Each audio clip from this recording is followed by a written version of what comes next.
Under ocean deep they hide, silent shadows in the tide.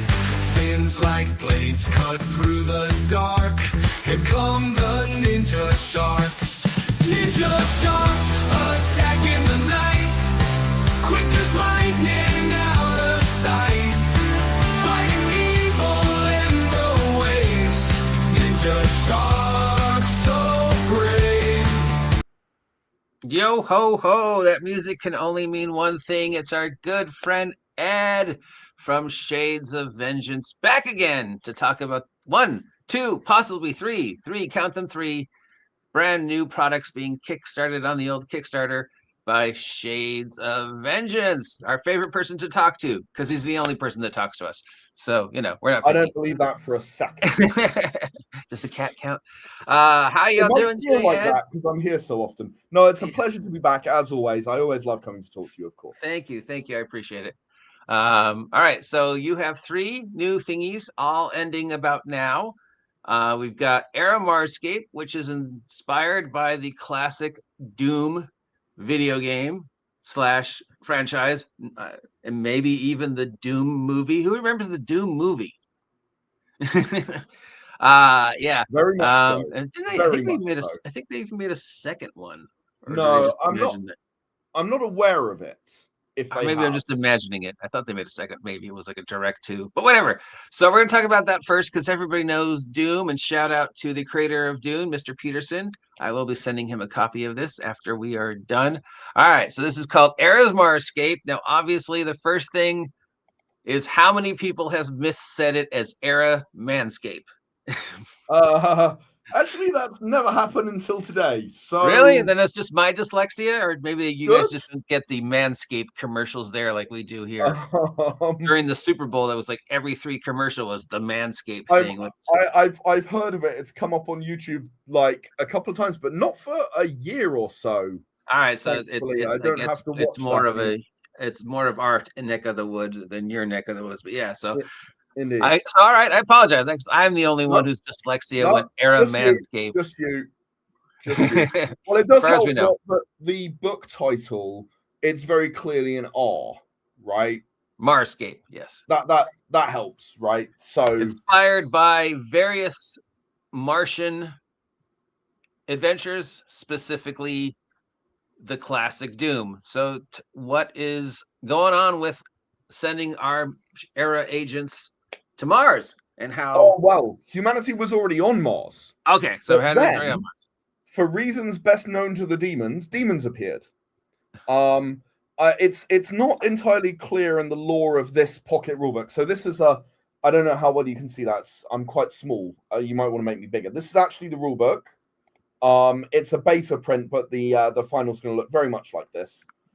And wow, that's like a, you know. Yep, it didn't need to be an album cover. Long. It's 42 pages. So I was able to keep the retail price nice and low, which I like doing when I can. But in this rulebook, it doesn't actually say. It's got everything you need to play. It's got the basics, and it's got a bestiary at the back. There's a quick glimpse. But it doesn't say why it is the demons are there. It might be like in the Doom remake from 2016 that they wanted to get power from hell, and that's why. It might be any number of reasons. That's really up to the GM and players to decide, I think, if they ever even find out. But the long story short is, similar to the Doom movie, there is a complex on Mars, and demons appeared. Oh dear.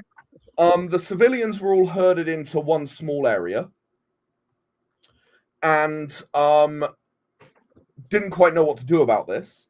So that's when Alpha Team was sent in. Again, not that dissimilar to the Doom movie, except in this one, they were grafted into cybernetic suits, which give them more strength, more agility. I decided to do a little reference to the Skyscraper movie The Rock did. I think it's a little lower. Yeah, I think it's a little lower on the page. There's a picture of someone jumping an unrealistically long distance. At least I hope there is. I hope I included it. Otherwise, I screwed up and didn't include it. Nope. Oh well, I guess I forgot. Oh well, there is a picture of someone jumping in on be a backer bonus, throw in an extra $1 and edit emails you the picture. Basically, yeah, the Alpha Team are capable of doing all these things, but they aren't quite the raging monster the Doom guy is on their own. I wanted to keep this as a team game. And more than that, I actually made this game reward elements of teamwork more than any other game I've ever played. Mm-hmm. There's a stat called cohesion, which is based on sort of how ready the unit is for battle, as well as how much ammo they have left, were they ambushed, all of those sorts of things. And based on your cohesion, your initiative methodology changes. Mm-hmm. So cohesion is kind of middling, like it's not good, it's not bad. You kind of roll as normal, like you do a normal initiative thing that everyone would recognize. But if you're ready, like if you've mined the area with proximity mines before you open the door and the demons come rushing in, or if you're doing really good, or you just roll really well in your cohesion, you actually get to choose where every individual in the group and each enemy goes in the initiative order. So you can actually so a little XCOM troop movement going on. The less cohesion you have, and that includes, GM's discretion, going like, yeah, you two really aren't getting along right now. You're at odds and you're trying to do different things. You're going to have a penalty on your cohesion. If your cohesion's bad, you have to write it down and hand it to the GM where you'd like to go in the order, like 1st, 8th, 12th, and then the GM works it out from there based on their own discretion. So it's initiative related. The cohesion bonus. Cohesion is all really related to how your initiative goes and where you're going to go in the order. Yeah. Okay. Yes, and that is important with a tactical type game like this. Yeah. The rulebook includes a number of really awesome features, which I think really add to the gameplay. Obviously, there are a lot of fun little weapons. You can see some enemy types there that you're scrolling past right now. There are actually 6 enemy types in the rulebook, so there are loads to choose from for a pocket rulebook. Plenty of variety. Obviously, there's potential for many, many more, but I wanted to keep the page count relatively low. I didn't want to. That's very kind of you. I'm sure the fans appreciate it. Well, in this case, I'm sure they appreciate the low shipping costs and the low cost of printing. Because I could write a 300-page book, but I feel like people wouldn't want that for something they might try.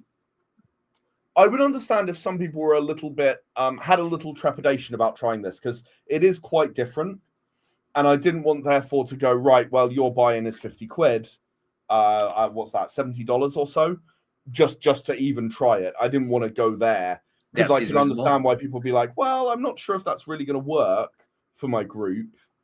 I think it works really well, and I have play tested it with multiple people, and people have really enjoyed it, but I have noticed a little bit of uncertainty here and there before trying it. So, I wanted to address that. Okay. What is the uncertainty? The translation?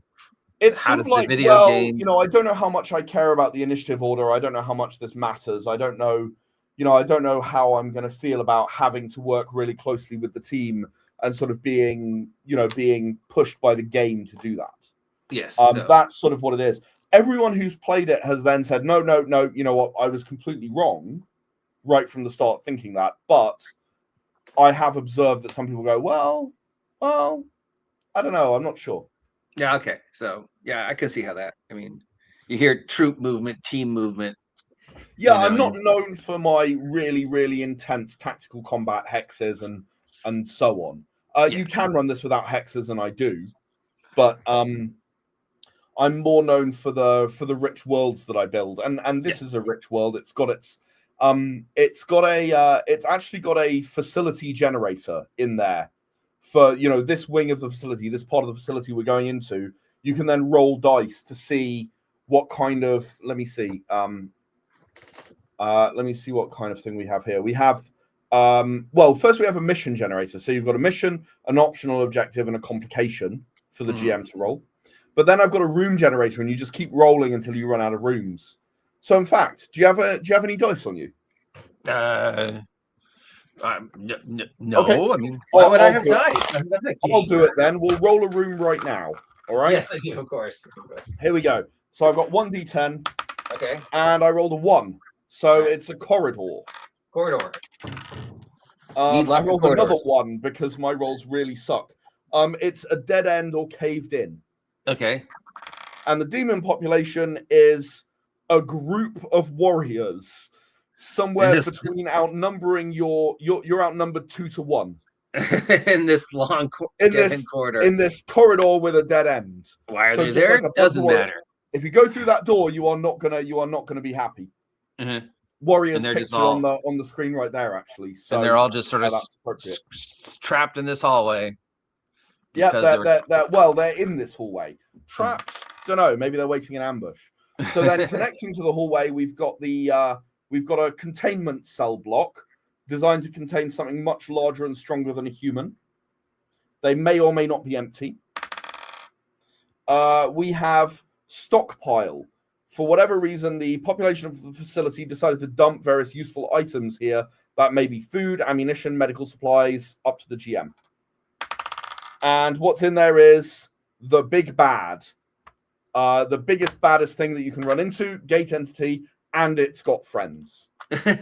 Awesome. So yeah, that's quite an interesting corridor that I do not want to go down under any circumstances whatsoever. All right, awesome. So how many? So that's in the book. Why Doom? What's your relationship with the video game? Because obviously it's inspired by the classic never-ending video game Wolfenstein franchise, often imitated but never duplicated. It's funny actually. I'm playing the Wolfenstein New Order game at the moment. Actually, I stopped playing to come and do this interview. So there you go. More important than Wolfenstein. it's a lot of fun. I've always I've always played first person shooters, and actually there's some degree to which this was prompted by Jonathan Scott. Do I have that name right? I'm terrible at names. Yeah, Jonathan Scott. I know him as Jonathan, obviously. Credit where credit's due. He came to me and said, "Hey, I'd really like an era game that's Doom." I said, "Okay, cool." And he actually came up with the first prototype of the cohesion mechanic, which I've then since adapted, and I've added some extra things as well to the mechanics beyond that. But he actually ran the very first, I guess you'd call it the proto playtest of this, and it was during COVID. It was a long time ago, and around the same time, I was actually streaming Doom 2016, the remake, with my good buddy Leo, who we're going to be talking about a bit later, I presume, during our conversation, because he's heavily involved in Radio Free Taranis. I said at the time, you know what, fine, cool, let's do that. Let's make a game. And I've not really put it on the front burner for some time. It's actually been kind of ready mechanically for a couple of years, which means I've had loads of time to actually run it and playtest it, and people have enjoyed it and played it. But actually writing up into a book was a pretty recent thing. I actually finished kind of the manuscript for the book in about December. And as you know, we spoke in January. I had a project that I wanted to run, adapt. I knew that I would bring ERA Marscape to Kickstarter shortly after that because it was ready. Okay, awesome. And currently the Kickstarter is at something. Funded and beyond. 912, 46 backers, 3 days to go. Your goal was 677. I love Ed's reasonable goals for a Kickstarter. Also, the goal makes more sense in British pounds, in fairness. Yeah, it's £500. £500. Yeah, well, I mean, you're not asking for 2.3 million. No, I think most other Kickstarters these days. I think a lot of Kickstarters do. I would rather prove a book get it out there and get it in front of people, and then improve it. This game has every possibility of going the same direction as Era Forbidden, which began with a very similar small book and ended up with a full-on hardback A4, 300 pages. Yes, obviously. I was just because gonna. People really liked it. Yeah, you know. I mean the repeatability of the very easiness of that franchise. That people could just go a year from now, 6 months from now, want to explore more of that universe. Then who knows? Maybe we can get you talking to Sandy Peterson or something, and some weird crossover, which would be awesome. That would be awesome. I always like to keep, I like to keep things realistic. I know I'm a relatively small press publisher. That said, I've got the infrastructure to deliver thousands of copies because I've done that just over a slightly longer period of time. Yes. So if thousands of people want to back the project, then they're very welcome. And if it's 46 or 60 by the end, I'm very happy as well. Like I make a decent number of sales in person when I go to conventions and such. Yes. So, I can be patient. I don't need everything to happen on Kickstarter. It's not necessary. Yeah. So since you are over there, how is when you mentioned shipping and publishing, how is that affecting Shades of Vengeance in 2026 with the whatever, as the tariffs and the delays? And the bigger the book, the worse it is. Mm-hmm. This book is very likely to be fine. It won't be terribly expensive to send because it's a large letter and it's not very heavy. Mm-hmm. So you can just send a regular letter. It's funny. I've got one regular backer who I've just sent everything, and that's like 15 projects or something. He's just been saving it up, and it only cost like 3 times as much as it cost to post the big anthology comic I did recently, New Year, New Stories, to send out all of his books, and it was like a box this big, So, it really depends. I did have some complaints about how expensive the shipping was for this one here, which is New Year, New Stories. It's a comic anthology I do every year. It's just finished, just shipped out. But I did have a few complaints about how expensive the shipping was. Unfortunately, it was like more than 50% of the sale price. Yeah, I don't like doing, but I do the packaging for free.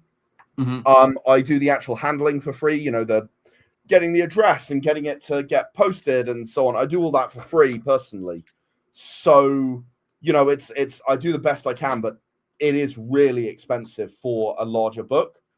Which is why, again, I'm pretty sure we'll be okay with this one. I'm not too worried about it. Ditto Adapt. It's a large letter. It'll go fairly cheaply. So, yeah. Okay. Brain. When dealing with an established IP, Dune adjacent, that your product is, the question always comes up, is there a game? Star Wars, what can my characters do? Lord of the Rings, what can my characters do? Do you think the Doom universe is big enough that characters, your take on Doom, when playing with a beloved IP or IP adjacent, is that universe big enough to tell a role-playing game story? Yeah.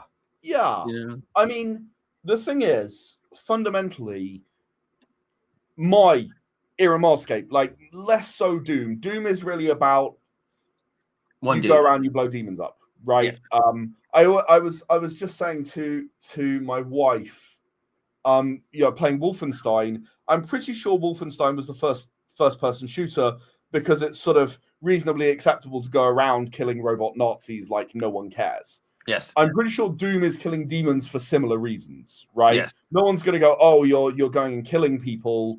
That's morally uncertain, especially back in the 90s where it was a bit less established, right? Yeah. You didn't have, I don't know, Grand Theft Auto or whatever, making it a bit more socially acceptable to have a computer game like that. Nope. It's just space guy with chain gun killing demons. Exactly.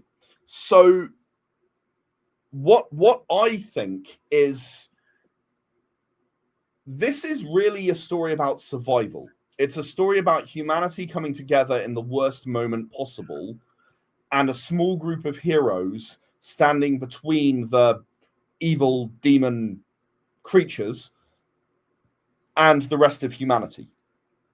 And in this case, the rest of the humanity is the civilian population of the Mars. of the facility, right? Until And the it's demons not an learn how to enormous pilot number a of people. spaceship. But I think that can always be a compelling story because it's got that element of heroism to it, right? You're not willing to just let the demons run roughshod over the civilians, and that means the GM can play with some very difficult choices for the characters, for the players, because you can go, hey, you can save everyone and leave these few people to die. What are you going to do? Right? Yeah. You can play with those kinds of stories if you want. There's only room for 12 people on the crawler. Yeah. You can play with the unstoppable demon horde. You know, what do you do in the face of what's your reaction to the Kobayashi Maru? Right? Yeah. You've got so many options there about what story you tell. I think, yeah, there's plenty of space for it in ERA Marscape. If it were literally Doom, I don't know, maybe the Doom remake. Maybe the Doom remake has enough, because there is quite a lot of backstory there. The remake and Doom Eternal. Yeah, maybe. But I think the original Doom, you'd have to build out the world quite a lot to make it work for a role-playing game. Yes. Okay, cool. Thank you. That's ERA Marscape, not ERA Manscape. ERA Marscape. It's kickstarting now for 3 more days on the Kickstarter. It's you versus demons on Mars for reasons, and who knows? Maybe they just big ridiculous weapons, big ridiculous guns, and demons who want to eat our brains, and forbidden science, and all that classic 80s, 90s fun stuff. All right, moving on, because Ed's got not 1, not 2, but 3 different projects, and one's a little bit closer to my heart because it's a radio play. So this is, I think this is it. Midnight Terry Returns, Radio Free Taranis, darkly humorous sci-fi audio. I couldn't find it on Kickstarter for some reason, but I found it on BackerKit. Huh. But they're basically, well, I can very quickly send you the same Kickstarter. Thing. I can very quickly send you the Kickstarter. It's not going to be on BackerKit, so you should be able to hit the view on Kickstarter link there below. Oh, yeah, it looks exactly the same. All right. I don't know, why I found it there and not where you put it, but that's just the magic of the internet. Me and the interweb. Yeah.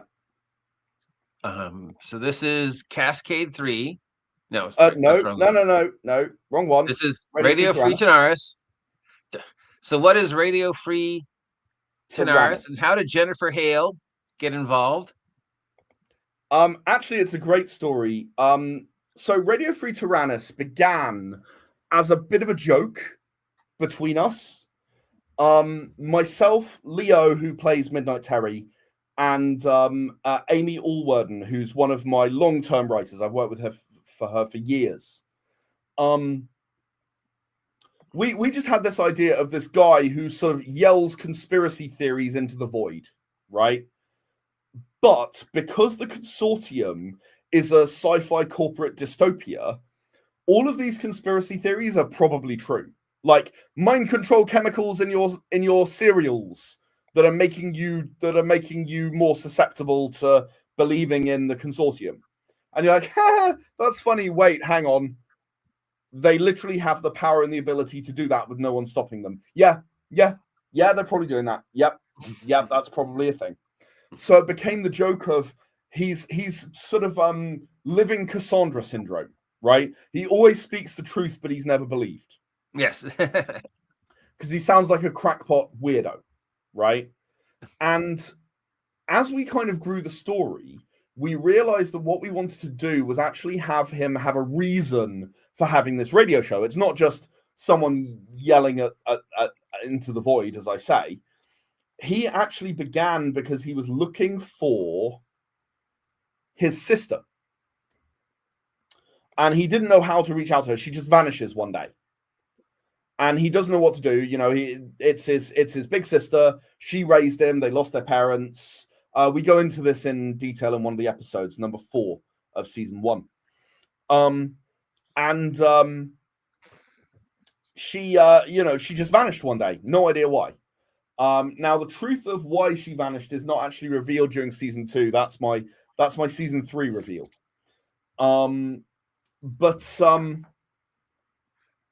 She contacts him at the end of the first season, but he doesn't even he's like, your voice is familiar, but I can't figure out who you are. So season 2 kicks off with it's me, it's Faith. Mm-hmm. The whole of season 2, he's sort of, before he was like trying to tell people, and what he's finding is that more and more people are like becoming interested in his show.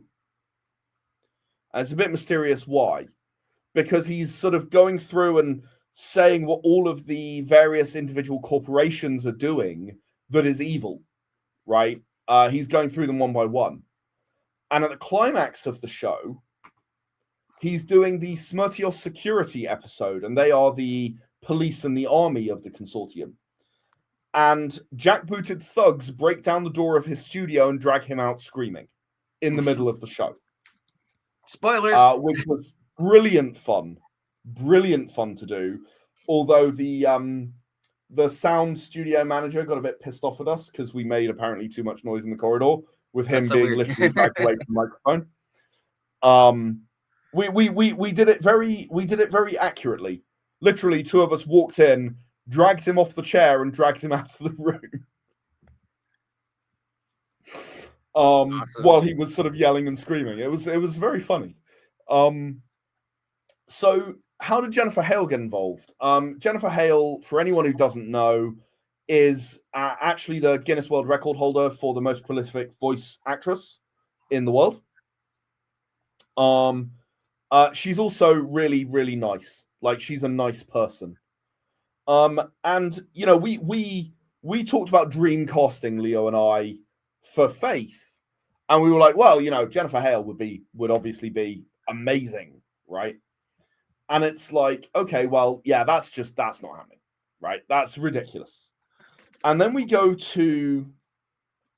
went to Manchester MCM. Manchester is a city some distance away from London. Takes about, I don't know, 6 hours to get there, something like that, on the train. And we went to Manchester MCM, and it turned out that she was actually a guest.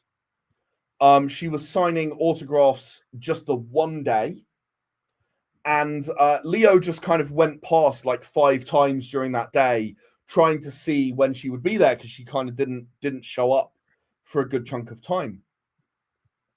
And then I'm like literally at the end of running one of our demo games at the stand, and he comes running over. He's like, Ed, are you running a game? Are you setting up, or are you just done? I'm like, I'm just done. And he's like, there is one person in the queue to talk to her and nobody else there.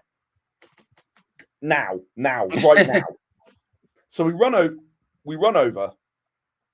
We stand and wait for the person to have a proper conversation with her, you know, only fair. And then we sit down and we just kind of like, so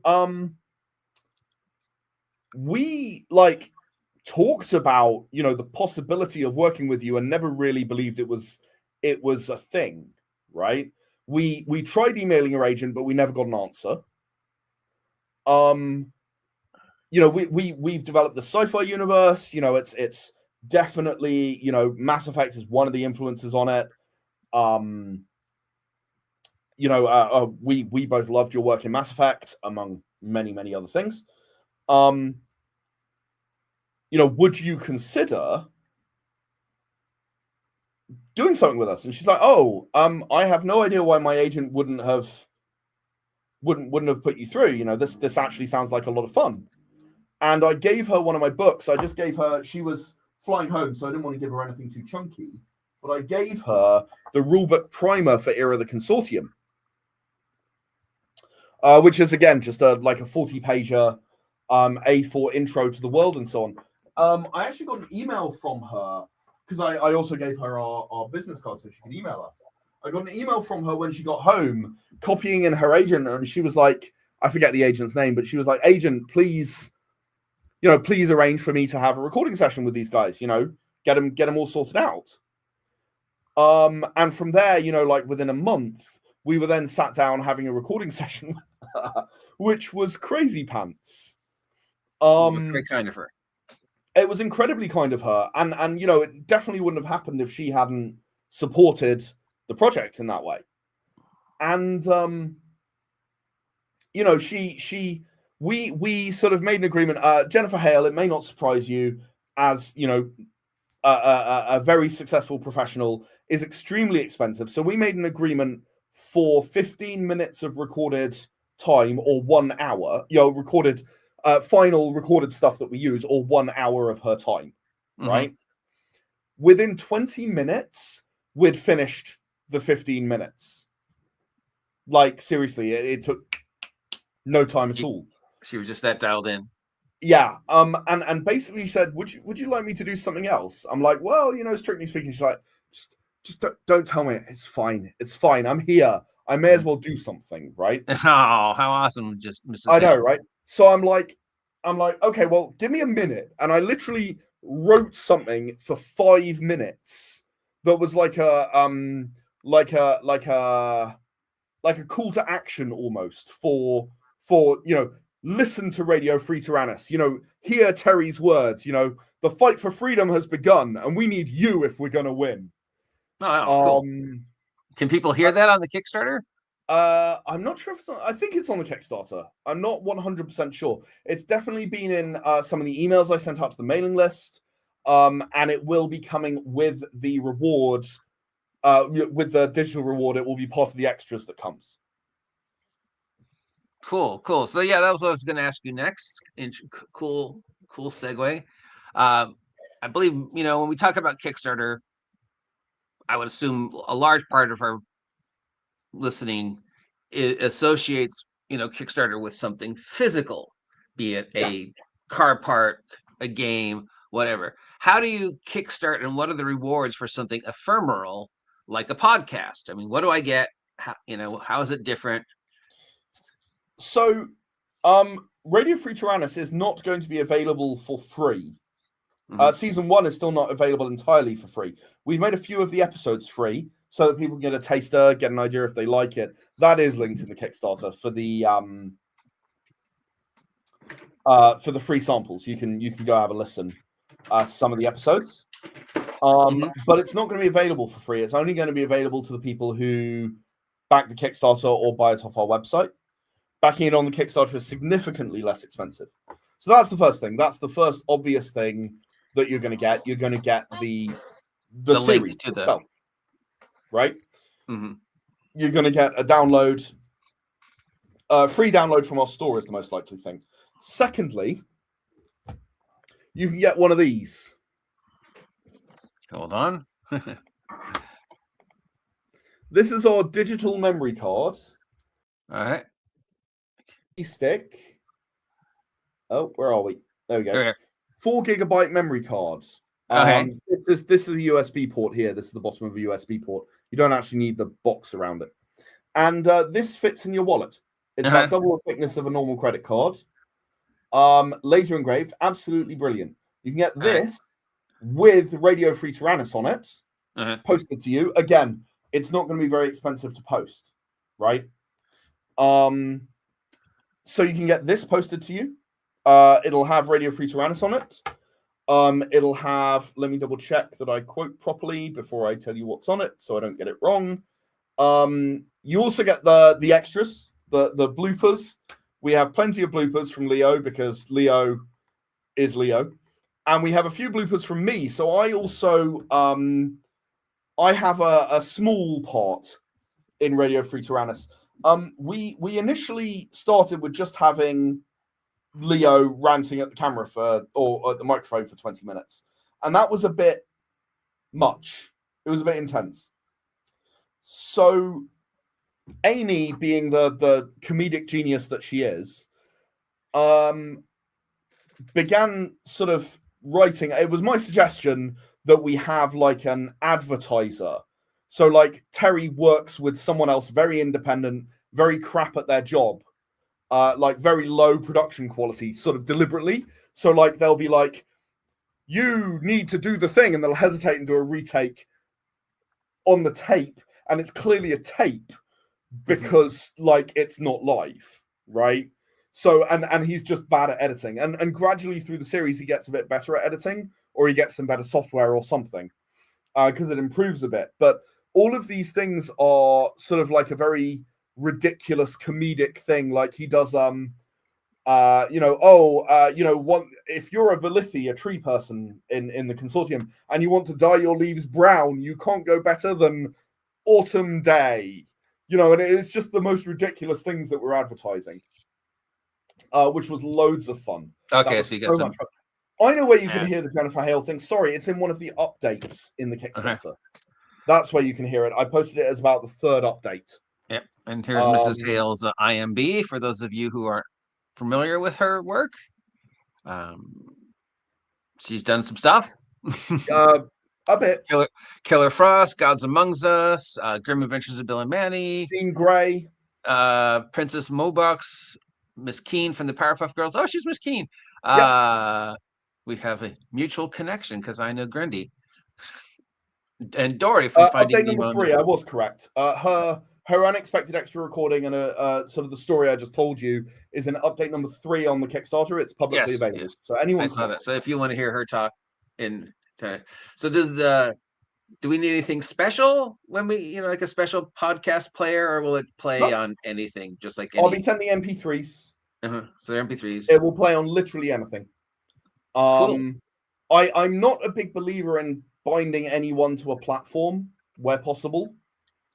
I don't like going, hey, oh yeah, you've got to have Spotify. I don't have Spotify. I don't really like, you must do it this way. I would like people to be able to listen to it at their convenience, for their enjoyment, for free. Once they bought it, obviously. Once they pay. So, I don't think you should have more hoops to access it once you've bought it. Oh, I love hearing that. Yeah. We don't want hoops. We want you to be able to enjoy the product as simply as possible. Yeah. For us old folks who can't understand the comptometers. Completely honestly, I would make this free if I could. However, I've got to pay Amy some money. I've got to pay Leo some money. It's only fair. They put lots of work in. We did pay Jennifer Hale. And frankly, this project will never make back that amount of money because it was not cheap. Well, hey, if you never need an extra, I'll work for free. So Noted. Yeah, sure. Back from my previous life. Well, we actually have callers, and we have a number of other really awesome guest stars as well, such as Masako X, who's a personal friend of mine. He's probably best known as the voice of Goku in Dragon Ball Z Abridged, or Dragon Ball Abridged. Dragon Ball awesome. Z. Hey, Goku, man. Whichever one. Yeah.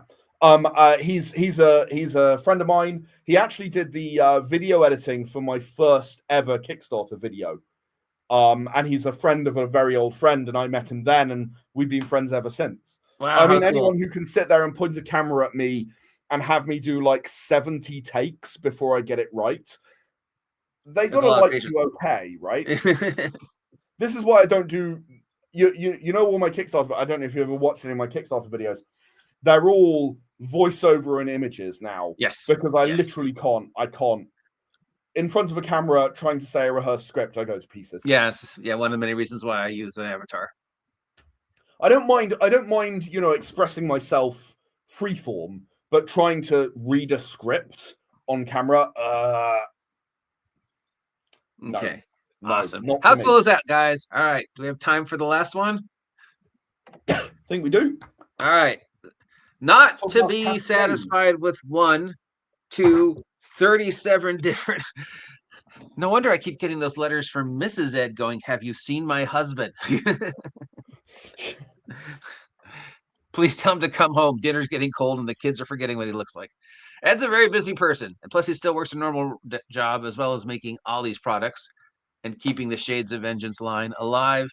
I'm very happy that he has taken time out of his schedule to talk to me on these many occasions. He doesn't have to, I especially enjoy since it. we. I mean, you always have a slightly different take to other people, and I like that. You know, the questions you ask are penetrative, shall we say? I try. All right, so we have Crusade Cascade 3, Cascade. Defeated and Divided. This is a comic book based upon the characters from the Empowered role-playing game. Cascade number 3 is obviously the third comic. Here are the first two that you can just about see on my tiny little camera. Oh, okay, hold on. And I also saw there were some novels. And now I've got to go find them. I got to go find those and read those if they're on. Yeah, there are some novels as well. Yeah, Amazon. Okay, can you guys see what Ed's holding up? Do I need to change him? There you go. All right. So yeah, we got the first two issues. Basically, Cascade number 3 is really interesting to me because I've been kind of planning this since I started with my very, very first Empowered comic, which is called Lacuna. Mm-hmm. I've got it right here. Whoopsies. That was my very first comic, and you can tell it's the very first one because I wrote Lacuna number 1. It got renamed later. That's it. And I've actually been planning this for a long time. So when I sat down with my very good friend Jonathan Lewis, who is a comic writer extraordinaire, very much so, told me everything I know about writing comics. We said, look, Ed, you're good at making universes. John, you're good at writing comics. What are we going to do? And I said, right, well, if we're going to do a superhero comic and we're going to do a team up, first of all, we want to introduce the heroes, right? And then we want them to have their own known motivations leading up to the team up. Because if you're going to have a team up and you want it to be interesting, like the Avengers movie, right? All the movies that led up to the Avengers movie, Iron Man 1, Thor, Iron Man 2, Incredible Hulk, and Captain America: First Avenger. Yeah. Sorry, I was trying to think which ones were before. That's all. I do know that movie exists. And you know, those are the movies that led up to having the Avengers movie. But the only reason the Avengers movie worked as well as it did is because those movies came first and those characters have been broadly established, right? Mm. Now they did a bit of a mess around with the Hulk, but they got away with it. And they introduced Hawkeye a little bit in Thor and Black Widow a little bit in Iron Man 2. So it kind of, you know, they made it work, right? And so John and I planned out a very ambitious arc of, at the time anyway, having done no superhero comics at least, of 9 comics. And we began making those comics with Lacuna number 1, Lacuna Revelation, as it's called now. And we progressed onwards. And then, you know, I decided to branch off a bit and do a few other bits and pieces. And so instead of 9 comics, it's actually now count brain work anytime. Wait, brain work tonight. It's about 25. 25, okay. You know, we've got some side characters and so on, and they turned up in some of the more, like, one of the characters, Vigilance, only got her own comic because we really enjoyed writing her in Penumbra. So she was in the Penumbra comic, and then we really liked doing it, so we wrote her own comic. We very seldom do origin stories. Very, very rarely. Actually, Vigilance again is one of the very few where we actually did do kind of an origin story, kind of. Because, and this was one of the things John taught me, origin stories are boring, right? You don't care about the character before they're the character you care about. right? My mind always goes back to two things. I'm a big Sonic the Hedgehog fan. I think you know that already. Yeah. There was a Sonic the Comic here in the UK, done by, I think it was Fleetwood offhand. And they didn't even cover Sonic's origin story until issue 7. Right? He was already an established character. They'd done one small arc, and then they went, right, fine, now we'll do the origin story. Right? And the second thing is the 90s Spider-Man cartoon, which I grew up with, from in the early 90s. I was a child, not quite a teenager at that point, but pretty close. And I enjoyed it. And the only origin story they have in that is literally the opening sequence where he gets bitten by a spider and then turns into like literally it glows green, and then he's wearing the Spider-Man costume. That's your origin story. That's you what you assume get. everybody knows the origin. You assume everyone knows, or everybody doesn't care, because that was my first exposure to Spider-Man before comics. I didn't read comics that much as a kid. My first exposure to Spider-Man was actually that cartoon series. Yeah. So I didn't care, right? And what John said therefore hit home for me. I was like, oh, okay, I get where you're coming from.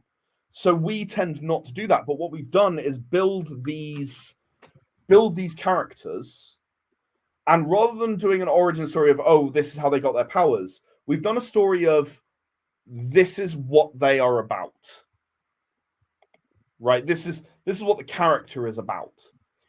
And we built our universe on this scaffold of 6 stories that then led to Cascade number 1, 2, and 3, which were the last 3 of the 9. And we decided that Cascade, we wanted to have an unstoppable enemy. Whatever you throw at it, it gets stronger.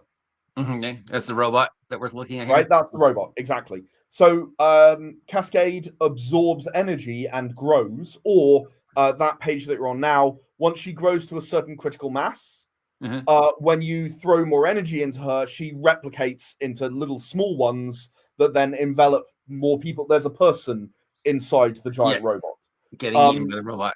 They envelop more people, and eventually they will grow. So you will end up with a planet full of giant robots. Okay. Science gone wrong, ladies and gentlemen. Well, and here's the thing. There is a strong indication in Cascade number 3, minor spoilers, but you get it in the first couple of pages, that it's not an accident. That this is a deliberate thing being done for a reason that is currently beyond people's comprehension. And anyone who knows the role-playing game universe inside and out will know who Harbinger is, and even may be able to guess why he's doing it. But this is not an event that's covered in the role-playing game. Okay. It's something that we wanted to keep the comics in the same universe and not contradicting what's in the role-playing game. But the role-playing game gives you plenty of space to run your own sessions, right? Yeah. So we're playing in that space. We're playing in that very early place where at some point it went from everyone was on their own to everyone teamed up. But the game doesn't really say how that happened, because I really don't think the game should. Like, it would be individual for each group why. But Cascade is what happened that made these 4 team up for the first time. And they are known to know each other within the game at the first point when you see them together. Like Lacuna and Penumbra, there is an event in the game where they appear together and they know each other already. And it's sort of a known thing that they know each other already. How that happened was then sort of retroactively added through the comics. It was not decided beforehand. We just wanted some of them to know each other already, so it wasn't just a group of 6 strangers lying on the ground when they wake up. They didn't just meet in a bar. Yes. Indeed. So we had the opportunity then to sort of craft those stories within some guidelines, but we've got a very broad space. And what that's resulted in is some really fun stories that, let us express. I mean, a good example, Lacuna hates Blue Shift. When they first meet in this comic in Cascade #1, Lacuna hates Blue Shift because Blue Shift is like the perfect hero. Think the Flash. You know how there's Flash Day, and everyone in Central City loves him, but like people hate Batman. Yeah. Right? They want to arrest him.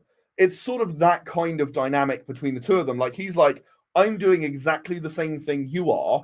I'm beating up criminals with a pipe. You run around, you're a speedster, and you're okay, and I'm a criminal, and everyone's looking for me. That's not fair. Right? Yeah. Because from his perspective, it's no different, and she's just treated better. But Blue Shift being Blue Shift has an advanced case of ADHD. I took me and I sort of amped it up to 15 out of 10. And so she sort of second guesses it because he keeps calling her the Golden Girl, and she at one point she goes, "Wait, you do know my uniform's blue, right? Like, are you like seriously colorblind? Oh shit, that'd be really embarrassing." So she's like second guessing herself and second guessing the whole situation, just for the fun. Cool, awesome, I love it. So we have lots of like fun character interactions because ultimately these are not the fact that they're in the empowered universe where all the events are kind of established means that these aren't events comics, they're character comics. They're character driven. They're all about the characters in this situation.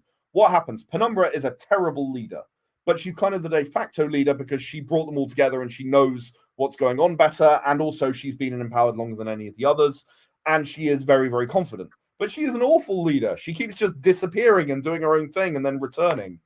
It's like, imagine Batman leading the Justice League. It would be a nightmare, right? He might mastermind some of the plans, but he would just disappear and like fix it and then reappear. Yeah, Absolute nightmare for the rest of his team. That's exactly how Penumbra behaves. You got Violet, who believes that, everyone should behave the right way. She's just incredibly moral. Her moral compass is very, very strong, Violet. You've got Lacuna, who he's just scrappy. He's just a scrappy kid who wants to hit people, hit bad people, right? He doesn't put a lot of brain power into what he does normally, right? And then finally, you've got Blue Shift, who, like, she's so timid in her engagement with villains, right? And then suddenly up shows Monolith, who was the major villain of her second comic, and she wants to disembowel him with a blunt spoon. Like, she's like, "Come down here, and I'll show you what I think of you," And we go from this very timid individual, but he hurt her family, right? She's not going to let that go, and suddenly this side of her comes out, and Lacuna's sort of like, oh, maybe we're not actually that different after all, and you have that character moment from the events that have happened to them in the past. All of that said, this comic, Cascade #3, you can pick this up, and it will be a comic on its own. For me, it's the culmination of the universe, but as Stan Lee once said, every comic is someone's first comic. Yes. Right? So you can step in and without having any information. You've got to be able to step in. You've got to. And, John and I wrote Cascade #3 and #2 and #1 very carefully to make sure that if you just come in at the beginning of that, you will still be able to understand.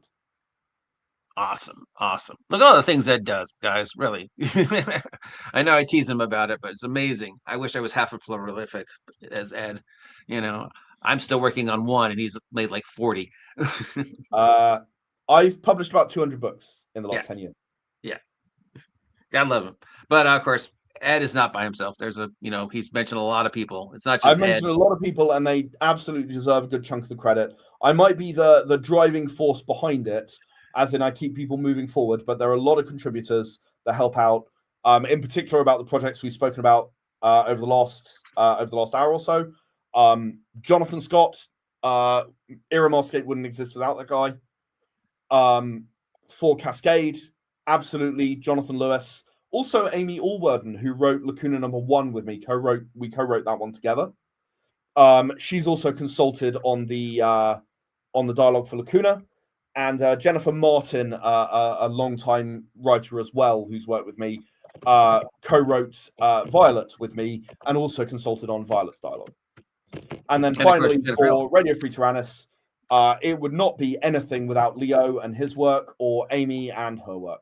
And obviously Jennifer Hale. Yeah, thank you, Jennifer Hale, for taking time to that next level. Yeah, awesome stuff. Thank you, Ed. So that's Consortium. We've got the superhero thing. We got a comic book. We got a radio show, and then we go back to where we started with ERA Marscape, which sounds a lot of fun. Definitely look forward to maybe trying to play that one some point in time. And it's still only February, so I'm sure we will see Ed several more times this year. I can't wait to see what the next one is. Or maybe Ed will take a break. Absolutely will. Take a break. No, can't do it. Wait, when did my child graduate college? No, you know what? I have found there are ways of integrating my son into this life. He now has been learning counting by counting books in my shed, which is sort of my warehousing for the books. Awesome. He has been learning to read by playing The Legend of Zelda Ocarina of Time with me. Awesome. Because there's no voicing in that game, he can't cheat. He has to read it if he wants to know what's going on. So that works really well. So yes, if you look hard enough, there are really good ways that you can do it. If you want to know what I'll be back to talk about, I will likely be asking to come back before too long regarding Era the Empowered once again, this time about a different game within the same universe. I can't say too much. Oh, awesome. We do love the superhero stuff. But Era the Empowered is getting a little bit of love the beginning of this year, which I'm very much looking forward to. And I've got another comic coming sort of a little later, maybe April, maybe May, somewhere around there. So I imagine I will say, hey, would you like me to come and talk about the Empowered game, or possibly Demon Sword #2, which is a post-apocalyptic comic. Awesome. That's a mouthful. And this can all be found on the Shades of Vengeance website and the Shades of Vengeance never-ending Kickstarter. And there we go. 1 hour of the Kickstarter page. You'll know everything that's going on. 1 hour of Ed. How amazing is that? Thank you, Ed, as always, for taking time out of your life to talk to us about these amazing products. I'm excited. You're excited. They're excited. Thanks to each and every one of you who took time out of your day to listen to Ed and I ramble on about our shared love of all things geeky. You can, of course, support the OGGM through my links as well, because, much like Ed, this is my job. So, yeah, Thank you all. Have a great day, and we will talk to Ed again. Till next time, here's that song we love so much. Claws and teeth and steely